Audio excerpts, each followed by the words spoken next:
అఘోరి ముండా 3 రోజుల నుంచి మీడియాలో నేను మోగి నాకు గొంతు నప్పేస్తుంది. దయచేసి నువ్వు ఆ శ్రీవర్షిని మాతే అంటాను. నేను శ్రీవర్షిని అన్నాను, శ్రీవర్షిని మాతే. ఎందుకంటే అఘోరిని పెళ్లి చేసుకోంది కదా. శ్రీవర్షిని అంటే అది స్లాంగ్ బ్యాడ్ అవుతుంది, మాతే అనాలి.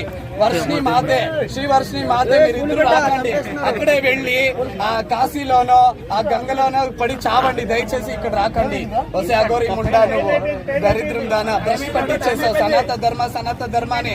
ఫస్ట్ ఆఫ్ ఆల్ నీకు సనాతన ధర్మ గురించి తెలుసా? నీకు సనాతన ధర్మ అంటే ఏంటి? ఒక పార్వతి పరమేశ్వర్ ఇద్దరు ఏకమైతే ఒక సనాతన ధర్మ. ఫస్ట్ ధర్మాన్ని తెలుసుకో. ఒక పూజ చేయడం వచ్చా నీకు? ఓం భీమ్ గుమ్ గుటావ్ గటావ్ గిటావ్ అనుకొని ఒక గూగుల్ పే ఒక ఫోన్ పే అన్ని నాకు కొట్టే అనేసి అది కొట్టించుకొని ఆ ఫోన్ పే లో ఉండే దుడ్లంతా తీరుకోండి. నువ్వు శ్రీవర్షిని మాతే. ఎవరు? శ్రీవర్షిని మాతే. శ్రీవర్షిని కాదు, శ్రీవర్షిని మాతే.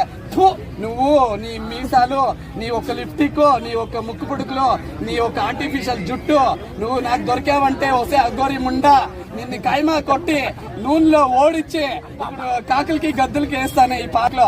ఇది నా ఛాలెంజ్, బెంగళూరు బుద్ధి ఛాలెంజ్. అఘోరి ముండా నిన్ను తరిమి కొట్టాలి. అక్కడ వెళ్ళి గంగా నదిలో మునిగి చావు, కృష్ణా నది గోదావరిలో మునుగు చావు. అవును, అఘోరిని మన సనాతన ధర్మాన్ని